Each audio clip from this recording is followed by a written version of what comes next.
A Gênese segundo o Espiritismo, capítulo 7, Esboço Geológico da Terra, 7.7, período diluviano, tem o número 75, que uma nota da editora corresponde à época do Pleistoceno. No período quaternário, era Cenozoica. Então nós temos aqui a reclassificação das eras da Terra, né, dos períodos. Então ficou um pouco diferente daquilo que Kardec descreveu na época, porque era daquele jeito, e os espíritos não fazem alterações. Depois eles vão intuir as pessoas a fazer as devidas alterações, as devidas mudanças, mas eles mesmos, através dos médiuns, naquele primeiro momento, vão respeitar as classificações e às vezes nas entrelinhas colocam um dado a mais que quem tiver conhecimento daquela base vai perceber esse dado a mais, vai entender os processos de mudança. Então vamos ver o período diluviano, 72. Este período teve a assinalá-lo um dos maiores cataclismos que revolveram o globo, cuja superfície ele mudou mais de uma vez de aspecto, destruindo uma imensidade de espécies vivas, das quais apenas restam despojos. Por toda parte deixou traços que atestam a sua generalidade. As águas violentamente arremessadas fora dos respectivos leitos, invadiram os continentes, arrastando consigo as terras e os rochedos, desnudando as montanhas, desarraigando as árvores seculares. Os novos depósitos que estas formaram são designados em geologia pelo nome de terrenos diluvianos. Então, nessa fase, o violento cataclismo provocou o que nós chamamos hoje de tsunamis, né, gigantescas, que saíram arrastando animais, arrastando árvores, embora seculares, pedras e tudo mais que achava pela frente. 43. Um dos vestígios mais significativos deste grande desastre são os penedos, chamados locais erráticos. Dá-se essa denominação a rochedos de granito que se encontram isolados nas planícies, repousando sobre terrenos terciários e no meio de terrenos diluvianos, algumas vezes a muitas centenas de léguas das montanhas de onde foram arrancados.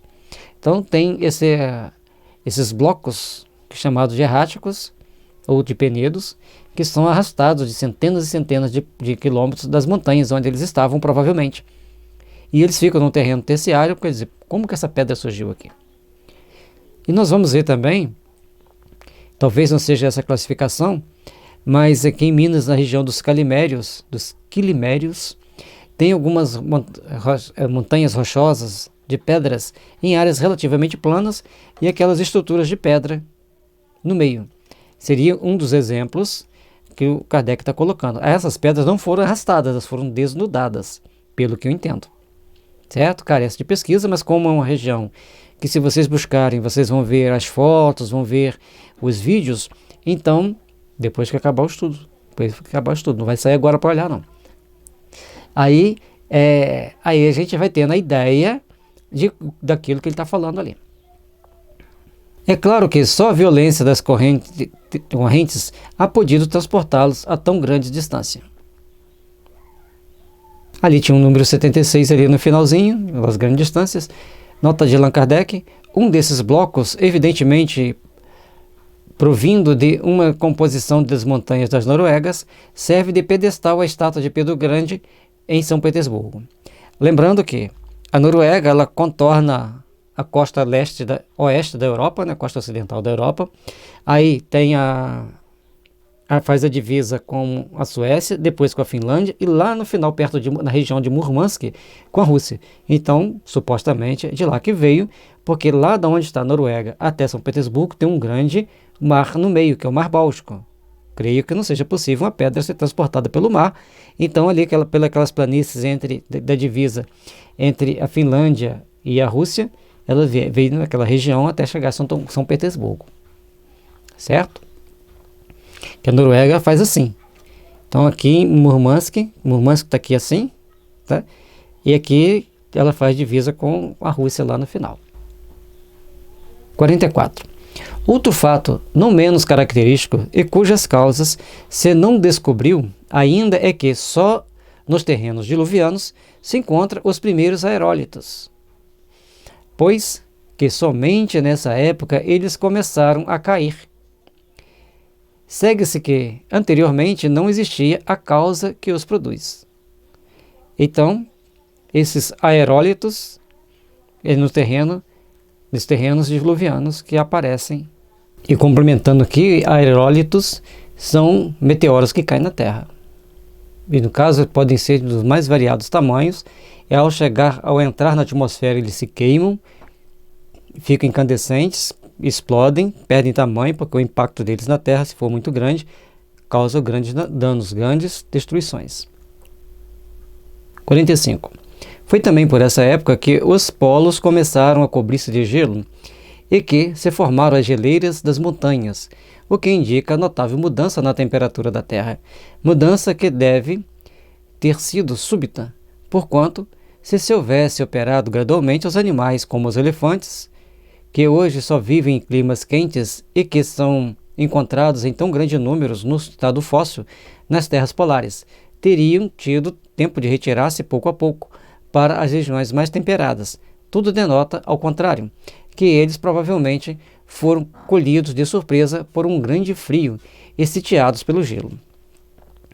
Aí mostra que teve uma transformação súbita num dado momento, as coisas deram ruim para os elefantes, como as crianças costumam dizer, os adolescentes, trouxe essa grande transformação, essa grande mudança, e a Terra vem passando sempre por transformações e mudanças, e mais esses aerólitos que bateram na Terra, que caíram na Terra, sempre causando pequenos estragos em cada região, e dependendo do tamanho dele, pode se transformar em grande estrago, como caiu um na região da Austrália, e caiu um se não me engano, no Novo México, no sul dos Estados Unidos, ali na região sudoeste dos Estados Unidos, né? Que são de grande tamanho, provocando uma grande cratera. Que dados estudos dos cientistas, supõem que esses meteoros que caíram provocaram grandes danos, grandes transformações climáticas, inclusive. Esse aqui está repetindo nos outros dois anteriores. 77. Nota de Allan Kardec. Em 1771, o naturalista russo Pallas, Peter-Simon Pallas, de 1741 a 1811, um alemão, se tornou famoso na Rússia, encontrou nos gelos do norte o corpo inteiro de um mamute revestido de pele e conservado parte das suas carnes. Em 1799, descobriu-se outro, igualmente encerrado num enorme bloco de gelo na embocadura do Lena, na Sibéria, e que foi descrito pelos naturalistas Adams. Os Yakuts das circunvizinhanças lhe despedaçaram as carnes para alimentar seus cães. A pele se achava coberta de pelo negro e o pescoço guarnecia-o espessa crina. A cabeça, sem as defesas, que mediam mais de 4 metros, pesava mais de 200 quilos. Seu esqueleto está no Museu de São Petersburgo. Nas ilhas e nas bordas do mar glacial, encontra-se grande quantidade de defesas que elas fazem objeto de considerável comércio sob o nome de marfim fóssil ou da Sibéria. Então, aquela região tinha-se muitos elefantes ou muitos mamutes que num dado momento foram congelados e morreram. Portanto, se tivesse, conforme os cientistas avaliaram, se tivesse sido por uma mudança de temperatura gradual, eles teriam migrado para regiões mais quentes. Mas provavelmente foi uma mudança muito brusca, muito repentina, e eles não tiveram tempo de sair. Um exemplo clássico é que em 2021, o frio intenso na região sul do Brasil, chegando a menos 10 graus em algumas cidades, coisa não muito comum para o sul do Brasil. Isso é só um pequeno exemplo de que mudanças podem ocorrer de uma forma muito brusca, muito drástica, e os animais padecerem terrivelmente por causa dessa mudança de temperatura. 46. Esse foi, pois, o verdadeiro dilúvio universal. Dividem-se as opiniões relativamente à causa que devam tê-lo produzido. Quaisquer, porém, que elas sejam, o que é certo é que, de fato, se deu. Então, a questão do dilúvio, ele aconteceu, não através de chuvas, mas através de movimentos tectônicos, abalos sísmicos muito violentos que provocaram a subida de fundos de oceano e a descida de montanhas. Só o fato de um oceano elevar-se causa inundações e problemas bem graves para os seres humanos e para a vida, tanto de animal como de vegetal. Como vimos antes, animais foram arrastados, foram extintos, árvores foram arrancadas, foram extintas e soterrados. A suposição mais generalizada é a de que uma brusca mudança sofreu a posição do eixo e dos polos da Terra. Daí uma projeção geral das águas sobre as superfícies. Se a mudança se houvesse processado lentamente, a retirada das águas teria sido gradual, sem abalos, ao passo que tudo indica uma comoção violenta e inopinada. Ignorando qual a verdadeira causa, temos que ficar no campo das hipóteses. Então, ocorreu o dilúvio. De que forma? Uma mudança de eixo que deu uma mudança, um movimento brusco nos oceanos. Qualquer movimento brusco vai projetar as águas. Quando você tem uma bacia com água, você faz assim nela, as águas vão girar, a tendência, dependendo da força, é cair.